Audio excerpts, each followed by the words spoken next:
আমরা প্রায় সকলেই একদম ছোটবেলায় ঠাকুমার কাছ থেকে শুরু করে শাস্ত্রপুরাণের পৃষ্ঠায় বিভিন্ন প্রসঙ্গে এটাই জানি যে দেবতা ও দানবদের মধ্যে যখনই দ্বন্দ্ব বেঁধেছে তখনই স্বয়ং শ্রী ভগবান দেবতাদের পাশে এসে দাঁড়িয়েছেন। এক কথায় বলতে গেলে আমরা সাধারণ মানুষ গোদা বাংলায় এইটুকুই বুঝি যে দেবতারা খুব ভালো, তাই ভগবান তাদের পাশে এসে দাঁড়ান, আর দানবেরা বা দৈত্যরা অত্যন্ত খারাপ, তাই ভগবান তাদের বিনাশ করেন। এক্ষেত্রে কেউ যদি বলেন উদাহরণের কথা, তাহলে বলি গোটা শাস্ত্র পুরাণ তো এতেই সমৃদ্ধ, কিন্তু এর মধ্যে সমুদ্র মন্থন প্রসঙ্গটি বিশেষভাবে উল্লেখযোগ্য, কারণ অন্যান্য প্রসঙ্গে দেবতা ও দৈত্যদের প্রতিদ্বন্দ্বিতা বা যুদ্ধের কথা উল্লেখ করা থাকলেও এই ঘটনার প্রসঙ্গ সেই একই যুদ্ধবিগ্রহের চিরাচরিততার বিশেষ ব্যতিক্রম।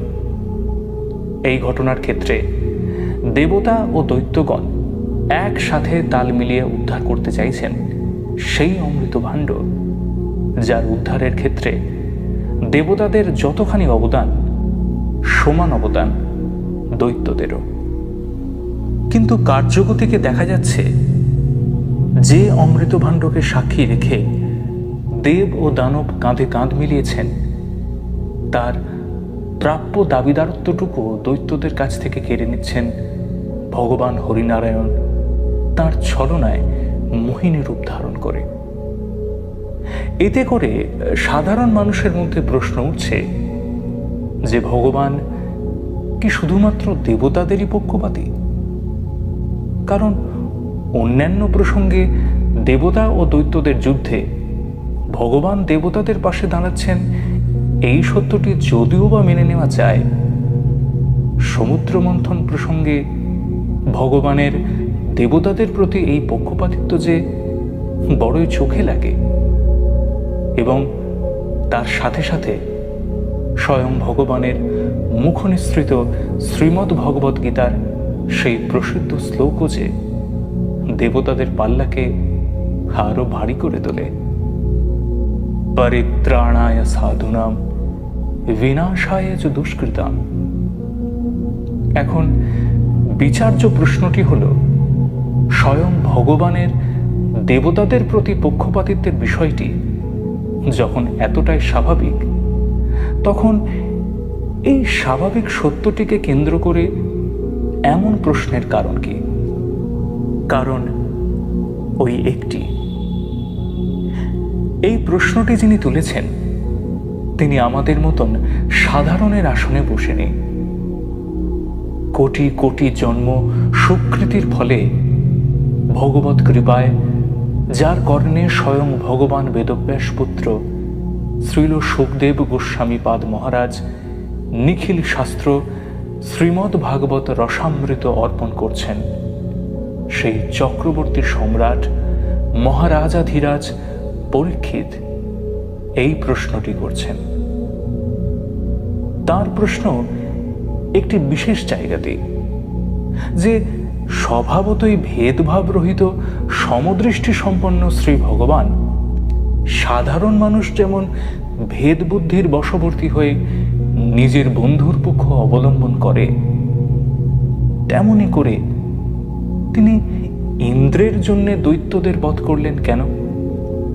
একই কথা তো ভগবান নিজেও শ্রীমদ্ ভগবৎ গীতায় বলেছেন, ত্রিলোকে আমার কোনো কর্তব্য কর্ম নেই, প্রাপ্তব্য কোনো বস্তু অপ্রাপ্ত নেই, তথাপি আমি কর্মত্যাগ করি না।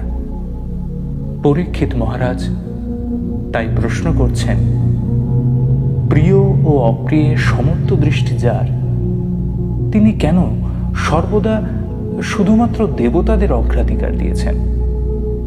তিনি কি তাহলে এখানে তার বাণীর যথার্থতা বজায় রাখতে পারছেন না? উত্তর হল না, তা একেবারেই নয়। ভগবান নিজের বাণী থেকে এক পদক্ষেপও সরে যাননি।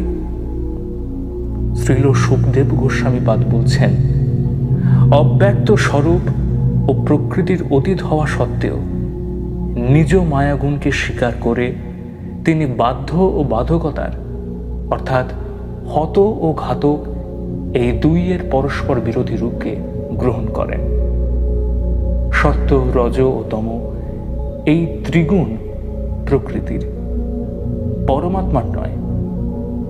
যখন সত্যের বৃদ্ধি ঘটে তিনি দেবতা এবং ঋষিদের, রজগুণ বৃদ্ধির সময় দৈত্যদের, তমগুণের বৃদ্ধির সময় যক্ষ এবং রাক্ষসদের আশ্রয় করে তাদের উন্নতি ঘটান। এখানে শ্রীল সুখদেব গোস্বামী পাদের কথার লক্ষ্য করার জায়গাটি হল গুণধর্মাতীত ভগবান গুণধর্মে প্রবেশ করে তার উন্নতি ঘটান। এখন প্রশ্ন হতে পারে, রজ অথবা তমগুণে প্রবেশ করে ভগবান দৈত্য, যক্ষ তথা রাক্ষসদের তো বিনাশ করলেন, কিন্তু তাতে তাদের কল্যাণ কিভাবে সম্ভব হলো? এই প্রশ্নের উত্তর একটি উদাহরণ দিয়েই বোঝানো যাক। একটি পাঠশালায় সমস্ত ধরনের শিক্ষার্থীদের মধ্যে কিছু শিক্ষার্থী মেধায় পটু হয়, আবার কিছু শিক্ষার্থী দুষ্ট বুদ্ধিতে। খেয়াল করলে দেখা যাবে যে শিক্ষক মহাশয় যতটা না শাসন মেধাবী ছাত্রকে করেন, তার থেকে বহু গুণে বেশি শাসন বা কখনো কখনো বিদ্রাঘাত করেন সেই দুষ্টু বুদ্ধি সম্পন্ন শিক্ষার্থীদের। কিন্তু কেন? এখানে কি শিক্ষক মহাশয়ের আলাদা আক্রোশ কাজ করে তাদের প্রতি? না। একজন প্রকৃত শিক্ষকের প্রথম কর্তব্য হল তিনি তার দৃষ্টিতে সমস্ত শিক্ষার্থীদের মধ্যে সমতা বজায় রাখবেন, তা যেমনই হোক না কেন। আচ্ছা, তাহলে এই শাসনের মধ্যে পার্থক্য তৈরি হচ্ছে কেন? কারণ একটাই, গুণধর্মিতা। দুষ্ট বুদ্ধিসম্পন্ন শিক্ষার্থীদের দুষ্টুমি করা তাদের গুণধর্ম। তাই তাদের গুণধর্মের উপর ভিত্তি করে তাদের যে রূপভাবে বোঝানো দরকার, শিক্ষক মহাশয় সেই রূপ তাদের সাথে আচরণ করেন। শিক্ষক মহাশয়ের এই শাসনের পেছনে সেই একই স্নেহবোধ কাজ করে যেই রূপ স্নেহবোধ তিনি মেধাবী ছাত্রদের প্রতি করে থাকেন। আমাদের পরম আরাধ্য পিতামাতার ক্ষেত্রেও এই একই কথাই তো প্রযোজ্য। তারা তাদের সন্তানকে যতই শাসন করুন না কেন, তাদের এই শাসনের পেছনে তাদের মমতা, ভালোবাসা, স্নেহই কাজ করে। আর অভিপ্রায় থাকে শুধুমাত্র একটি, সন্তানের মঙ্গল কামনা। তাই শিক্ষক, পিতা, মাতা, গুরুজনের ধমক ও শাসনের পেছনে যেমন তাদের স্নেহের অভিপ্রায়টুকুই লুকিয়ে থাকে, তেমনি কৃপা রসসাগর শ্রীহরির করকমলে বিনাশেও মুক্তির পথ লুকিয়ে আছে। আপাত শাসনের মাধ্যমে তিনি আসলেই অকৃত্রিম কৃপা বিতরণ করছেন। জগদীশ্বর শ্রীহরি কৃপানিধি। কৃপা করা ছাড়া তার আর কোনো পথ বা গতি নেই। বা এটি বললে আরো বেশি ভালো হয় যে তিনি শুধুমাত্র কৃপাই করতে পারেন। কৃপাই তার একমাত্র শক্তি। তাই তিনি তার সমতার বাণী থেকে কোনো দিনও সরে আসেননি। তিনি যেমন দেবতাদের সঙ্গ দিয়েছেন, তাদের গুণধর্মের উপর ভিত্তি করে কৃপা করেছেন, তেমনি দৈত্যদের ধ্বংস করে তাদের গুণধর্ম ভিত্তিক কৃপা করেছেন। একই কথা সমুদ্র মন্থন প্রসঙ্গেও প্রযোজ্য। মোহিনী রূপী শ্রী বিষ্ণু অমৃতের ভাগ দেবতাদের মধ্যে বিতরণ করে যেমন তাদের কৃপা করেছেন, তেমনি দৈত্যদের সেই অমৃতের ভাগ থেকে বঞ্চিত করে তাদের প্রতিও কৃপা করেছেন।